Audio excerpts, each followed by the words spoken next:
Assalamualaikum warahmatullahi wabarakatuh.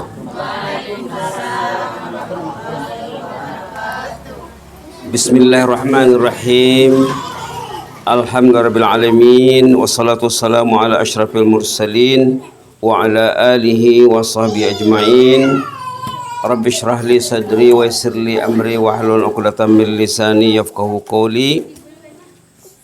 Subhanaka la ilma lana illa ma 'allamtana innaka antal alimul hakim. Rabbana anfa'na ma 'allamtana, rabbi 'allimna allazi yanfa'una, rabbi faqihna wa faqih ahlana wa ahbabana wa jami'al muslimin musliman bi rahmatika arhamar rahimin. Alhamdulillah alamin. Terima kasih kepada Buya kita Al-Fadil Al-Mukarram Buya Munir hafizahullah, dan kepada keluarganya dan keluarga Pondok Pesantren Darussalam, terutama guru-guru dan murid-murid dan masyarakat juga. Mudah-mudahan kita termasuk keluarga Pondok Pesantren Darussalam, insyaallah.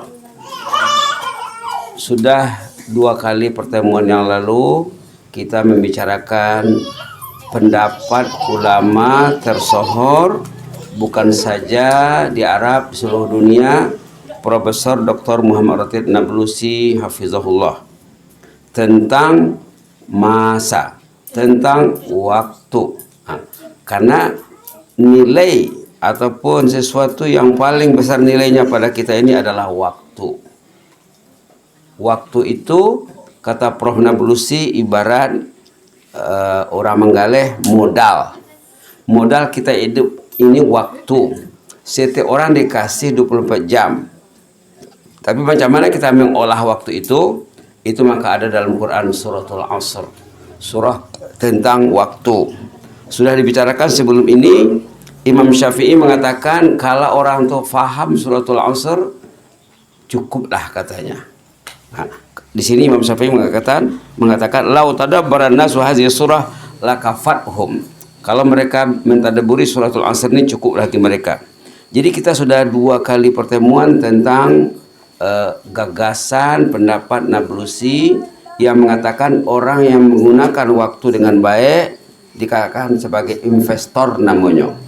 Nah, investor istilahnya. Orang yang tidak memikirkan kepergian waktunya itu konsumen biasa saja. Nah, sekarang kita menggunakan waktu dengan baik dengan hadir dalam majelis ilmu ini. Satu ini investasi ini. Nah, kita macam memanfaatkan waktu tadi dengan maksimal. Di sini ada kisah ibu solehah namanya Sofia Syaibaniyah, ibu Imam Ahmad. Macam mana dia menjadikan anaknya sebagai sumber investasi sehingga menjadi ulama yang terkenal, yang sejajar, yang sederajat dengan Imam Syafi'i. Di sini dikisahkannya apa? Yang bercerita di sini Imam Ahmad sebenarnya. Di sini ada lagi kata masih kurang ya, ada lagi di sini. Bisa diambil. Imam Ahmad bin Hambal ini lahir 164, meninggal 241 Hijrah. Termasuk murid Imam Syafi'i. Dia bercerita tentang jasa ibunya. Macam mana kita dengan anak sebagai seorang ibu, macam mana kita dengan ayah sebagai seorang bapak. Ini ayahnya sudah meninggal waktu Imam Ahmad dalam kandungan. Imam Ahmad ini diasuh oleh ibunya. Macam mana ceritanya di sini? Katanya di sini sejak aku masih berusia 10 tahun, ibu sendirilah yang mengajar aku menghafal Quran. Imam Ahmad bin Hambal rahimahullah hafal Quran dengan bimbingan ibunya. Subhanallah. Dengan bimbingan ibunya. Subhanallah ya. Ibu juga rajin membangunkan saya bertahajud sebelum subuh katanya. Keluarganya keluarga tahajud. Bukannya sholat fardu saja ya. Sholat fardu berjamaah di masjid, sholat sunat, sholat tahajud. Subhanallah. Subhanallah.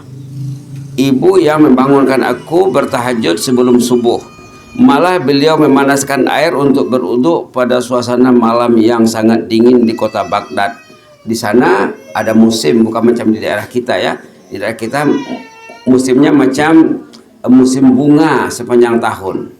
Nah, di daerah kita ini tidak ada musim panas, tidak ada musim dingin. Kalau di sana ada musim dingin, kalau mau berwudu mesti dipanaskan air dulu. Kalau tidak, tak mampu menjangkau, menyentuh air tuh karena air terlalu dingin. Lalu ibunya memanaskan air untuk dia berwudu. Ini cerita Imam Ahmad.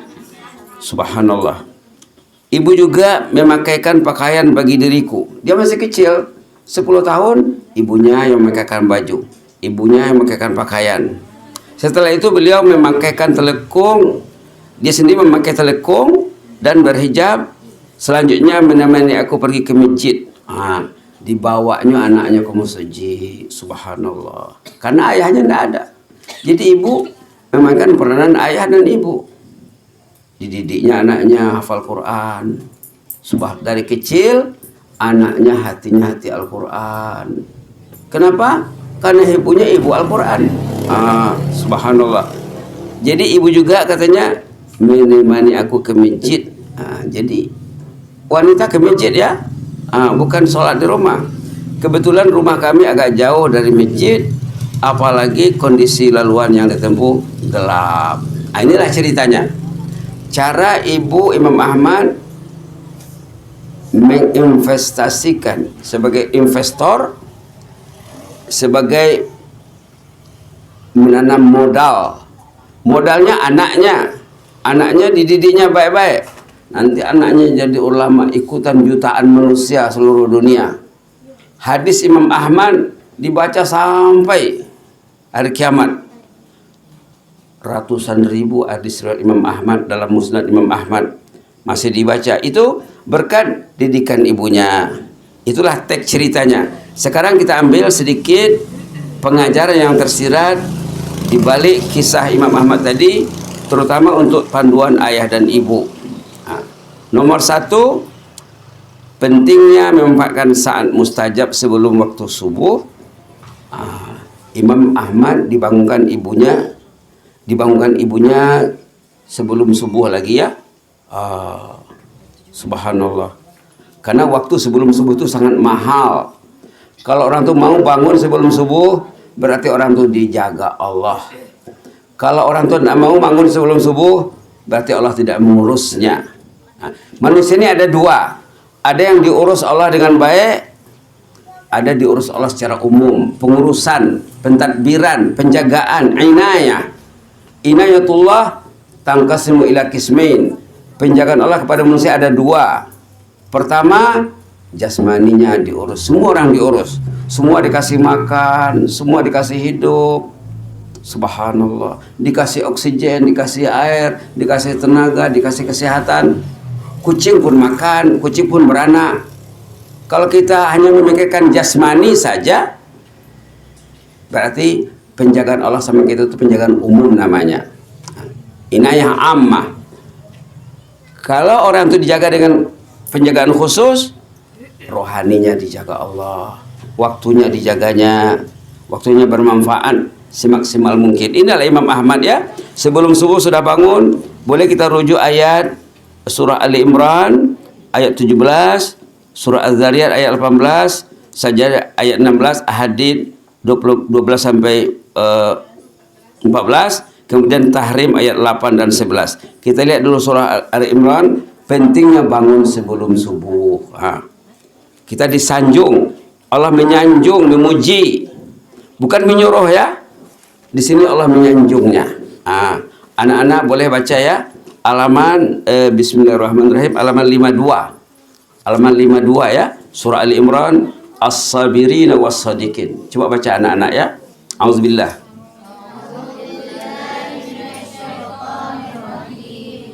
Bismillahirrahmanirrahim.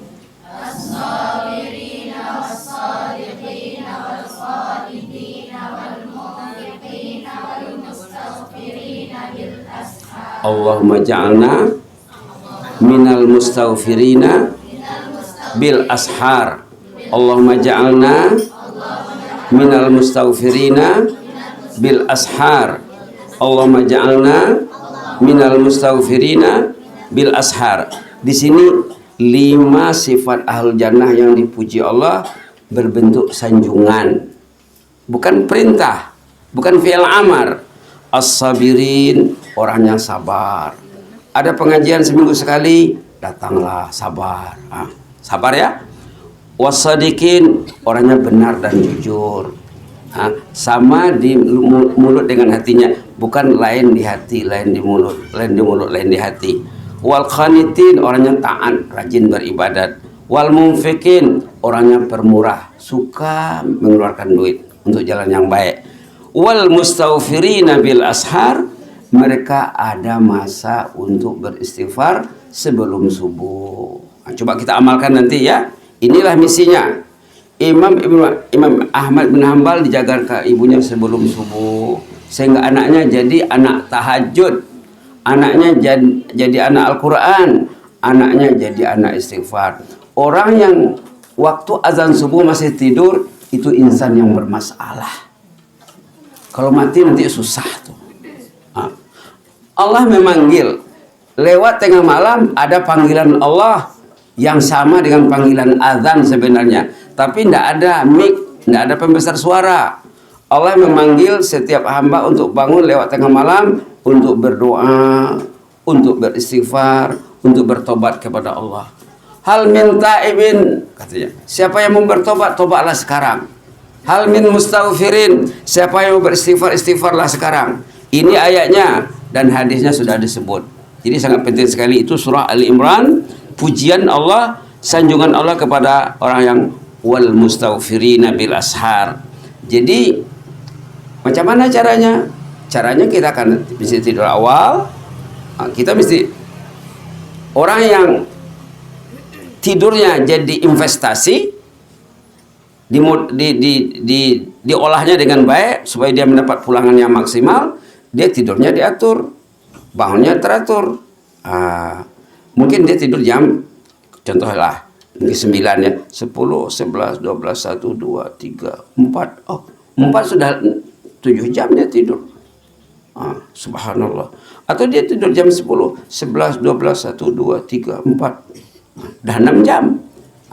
Ada doanya dulu ya. Doa yang diajar oleh orang saleh, kita bisa tidur dalam tempo yang lebih minimal, paling singkat, kita sehat dan kita bermotivasi. Allahumma shfina bil qalili minan naum warzuqna umran tawilan fi ta'atika, ataupun Allahumma rzuqni Allahumma shfini bil qalili minan naum warzuqni umran tawilan fi ta'atik. Kita minta apa? Agar kita bisa tidur tidak seperti biasa. Karena biasanya kita tidur tidak perlu bangun. Bangunnya kapan terbangun saja. Padahal orang yang dijaga Allah, ada malaikat yang membangunkannya. Datang malaikat. Cobalah nanti Bu ya, baca doa-doa sebelum tidur, ada adab sebelum tidur. Jadi kita berniat untuk bangun awal, memanfaatkan waktu sahur sebelum terbit fajar, sebelum azan subuh berkumandang. Subhanallah. Nabi Muhammad pernah ditanya sahabat, macam mana baiknya beristighfar? Kaifa nastaghfiru ya Rasulullah?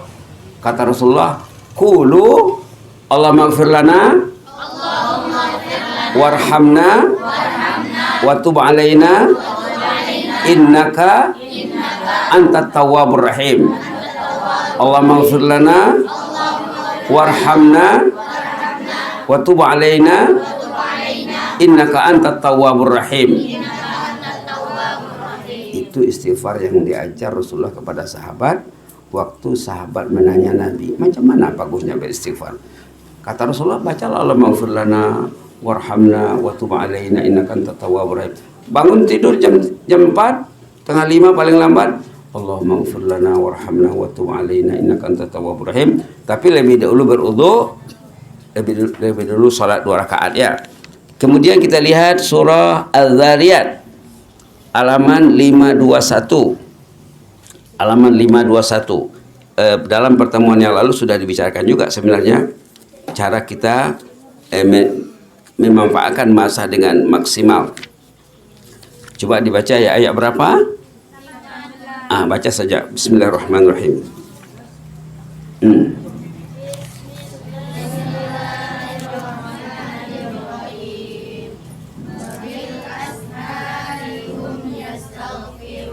Ini jelas-jelas sifat ahlul jannah ini. Innal muttaqina fi jannatin wa uyun, katanya. Ini sifat-sifat al jannah. Orang yang bertakwa itu berada dalam jannah, surga. Di sana banyak mata air minuman. Akhizina ma atahum rabbuhum, mereka menerima nikmat kurnia Allah dalam jannah. Innahum kanu qabla zalika muhsinin, di dunia mereka tergolong muhsinin. Muhsinin kalau makna mudahnya orang yang rajin melakukan kebaikan. Apa diantaranya? Kanu qalilan minal laili ma yahjaun, mau sholat tahajud. Sholat tahajud itu dikaitkan dengan istighfar. Wabil ashari hum yastaghfirun, di waktu sahur mereka beristighfar. Lalu disusul dengan wa fi amwalihim haqqul lis-sa'ili wal mahrum, ini tentang berinfak. Tadi sudah disebut juga. Jadi itulah ayat dalam surah Az-Zariyat tentang wabil ashari hum yastaghfirun, mereka beristighfar di waktu sahur. Seterusnya surah Sajadah ayat 16, halaman 416. Halaman 416, coba dilihat di sana itu tentang tahajud. Ini surah Sajadah ini biasanya dibaca pagi Jumat ya, atau dibaca malam untuk untuk wirid harian. Tapi di masjid biasanya dibaca di pagi hari. Tadi sholat di Simpang Ampe dibaca imam itu surah Sajadah. Apa katanya di sini? Sanjungan Allah kepada ahlul jannah yang memanfaatkan masanya di ujung malam. Apa katanya di sini? Tatajafa, coba.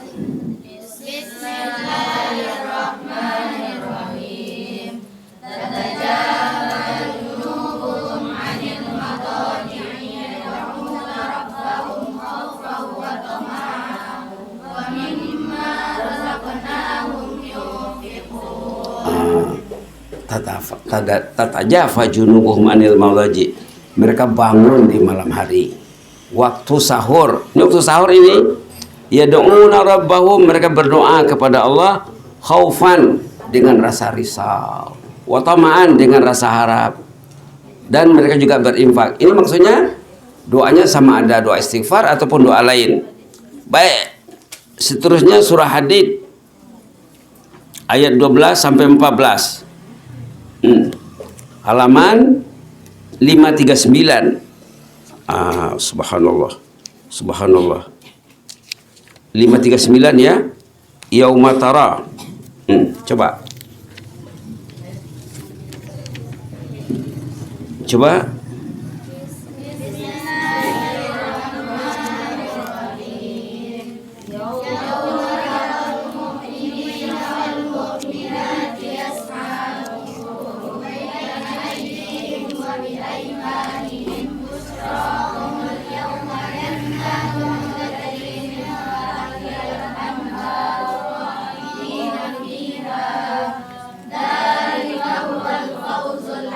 Oke, satu ayat saja dulu ya. Pada hari kiamat nanti, orang yang rajin beristighfar, rajin bangun waktu sahur, rajin pergi ke masjid, rajin hadir dalam majelis ilmu, nanti suasananya terang, berjalan dari padang mahsyar meniti Shiratal Mustaqim itu. Kebanyakan manusia kegelapan, tidak nampak jalan. Orang beriman, Anda akan melihat nuruhum yas'a baina aydihim au yas'a nurum baina aydihim. Mereka diterangi nur di depan, di belakang, dalam persekitarannya, suasananya. Maaf ya. Subhanallah. Nastaghfirullah. Yang penting orang beriman suasananya terang di sana. Dalam hadis dikatakan termasuk yang membuat suasana terang itu bangun subuh, pergi ke masjid, sholat isya, berangkat ke masjid. Katanya basyiril masya'ina fi dhulam bin nuritam yaumal qiyamah, Orang yang rajin datang ke masjid, subhanallah, itu maka Imam Ahmad tadi diajar oleh ibunya untuk ke masjid dari kecil. Sementara dalam ayat sesudahnya, ini orang yang bermasalah ini tidak nampak jalan, suasananya gelap, mengemis di sana. Ada orang itu tidak nampak jalannya gelap, yang lain terang, lalu mengemis. Naktabis min nurikum, katanya, kasihlah sedikit cahaya itu, kami tidak nampak jalan ini. Lalu dijawab, waktu mengemis dijawab, subhanallah, irji'u wara'akum, kalau mau nur juga pulanglah ke dunia, pergilah ke masjid. Subhanallah. Inilah dia surah Al-Hadid. Kemudian kita lihat surah Tahrim sedikit, ayat 8. Ini doa supaya kita mendapat cahaya yang maksimal nanti di sana. Patutnya doa ini kita hafal ya. Surah Tahrim halaman 561. 561 sebelum surah Al-Mulk, sebelah surah Tabarakallazi biyadihil mulk. Ini kita sorot satu poin saja satu hari ini ya. Coba kita lihat ayat berapa? Ayat 8. Baca saja ya allazina amanu.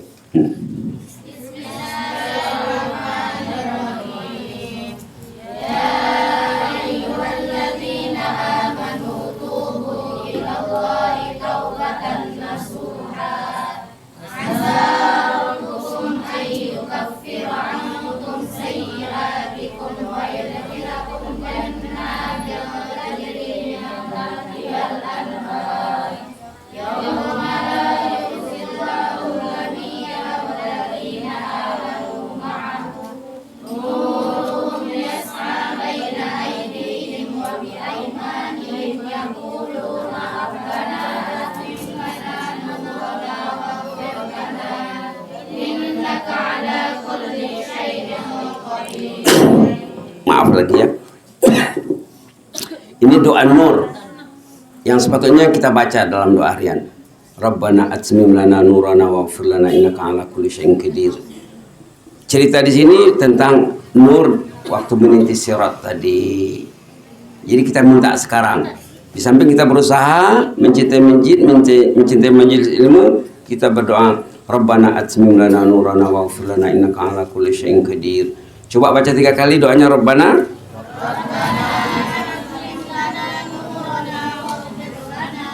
Innaka ala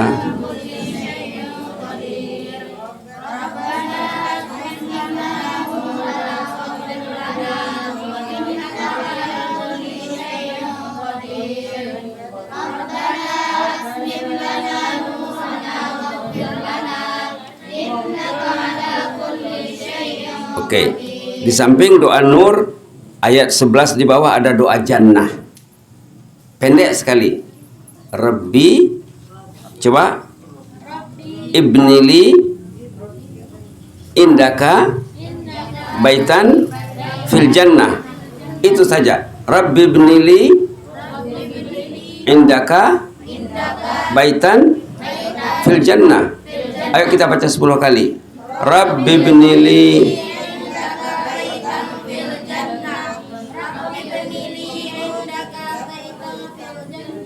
Rabbi ibnili indaka baitan fil jannah. Rabbi ibnili indaka baitan fil jannah. Rabbi ibnili indaka baitan fil jannah. Rabbi ibnili indaka baitan fil jannah. Rabbi ibnili indaka baitan fil jannah. Rabbi ibnili indaka baitan fil jannah. Rabbi ibnili indaka baitan fil jannah. Rabbi ibnili indaka baitan fil jannah. Alhamdulillah ya. Alhamdulillah. Jadi paling kurang doa jannah mesti hafal sebelum pulang ya. Rabbi ibnili indaka baitan fil jannah. Rabbi ibnili indaka baitan fil jannah. Termasuk doa yang sepatutnya kita baca waktu kita beristighfar. Kita minta keampunan dosa, kita minta jannah. Kita minta jannah. Jadi itu saja dulu ya, satu poin. Nomor 1 nanti dilanjutkan dengan nomor berikutnya, 2 dan seterusnya. Mudah-mudahan Allah merahmati kita. Allahumma zidna wa la tanqusna. Allahumma zidna wa la tanqusna. Allahumma zidna wa la tanqusna wa akrimna wa la tuhinna wa a'tina wa la tahrimna wa athirna wa la tu'sir alaina wa adina warda anna.